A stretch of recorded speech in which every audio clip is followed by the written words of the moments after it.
Great man, he deserved it. Monuments are always erected only to decent people, like Churchill. Okay, not always. For example, there are monuments to Al-Qaeda and Hamas in the Middle East, or monuments to the dictators in North Korea and China. But in our countries, it's impossible to erect a monument to criminals, terrorists, Nazis and bloody dictators. Or possible. After watching this video, you will understand that the world has gone crazy. Today we will start with the common robbers and drugs addicts and end with the most vile war criminals of the world.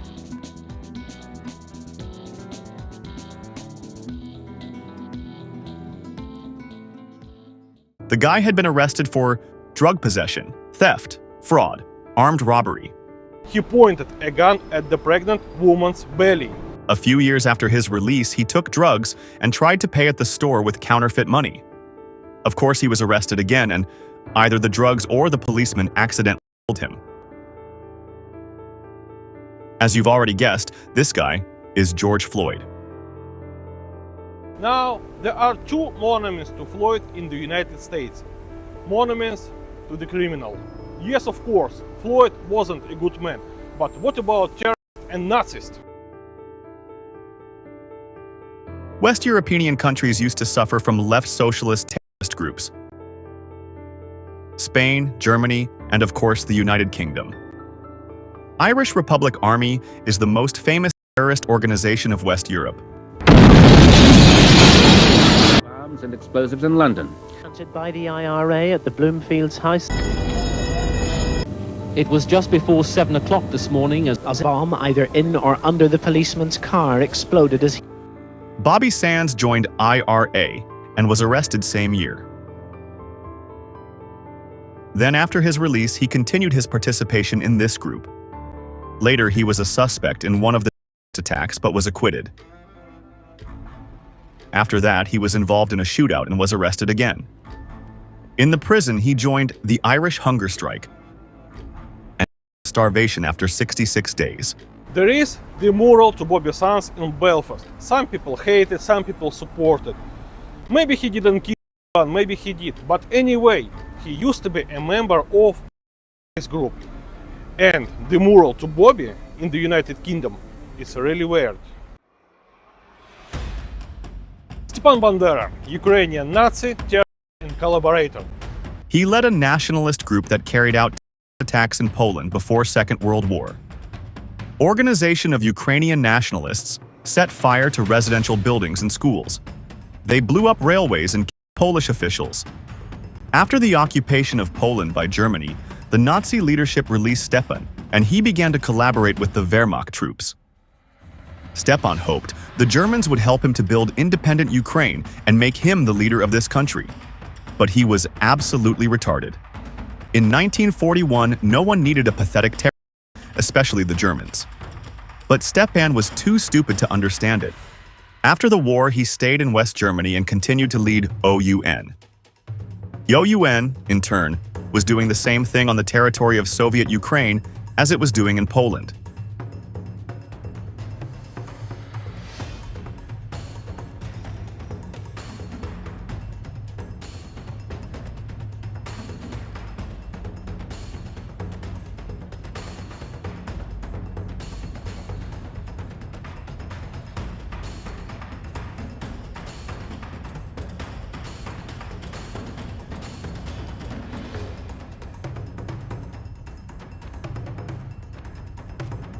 In 1959, he was by a KGB agent.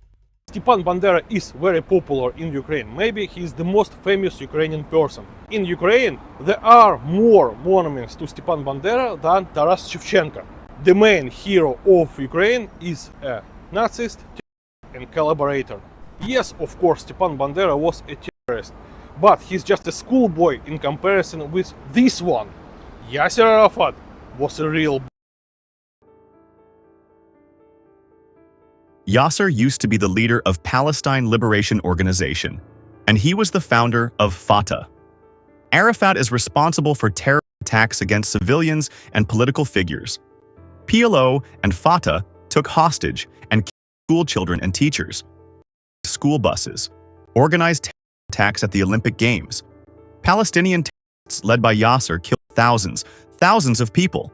The main madness began in the 90s.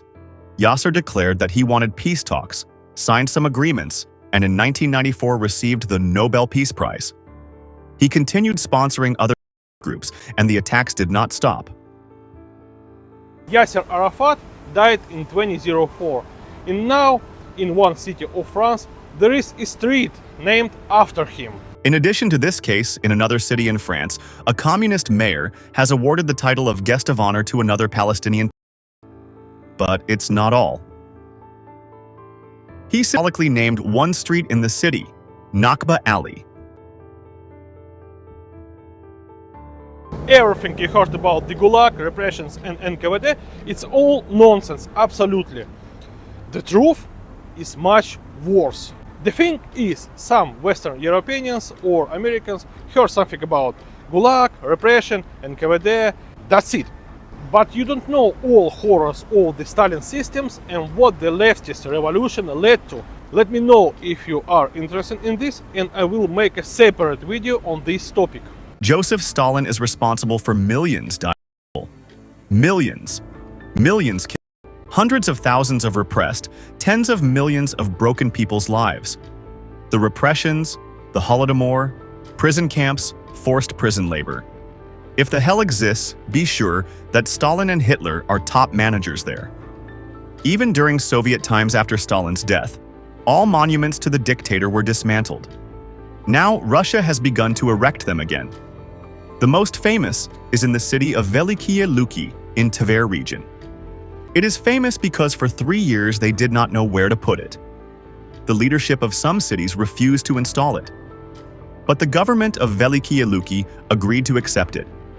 In Georgia, Stalin's motherland, in the center of city also used to be a monument to the dictator. But in 2010 it was dismantled. And in 2013 it was restored, but in a different location. Write what you think about it, subscribe to this channel. Good luck, everyone. See you next time.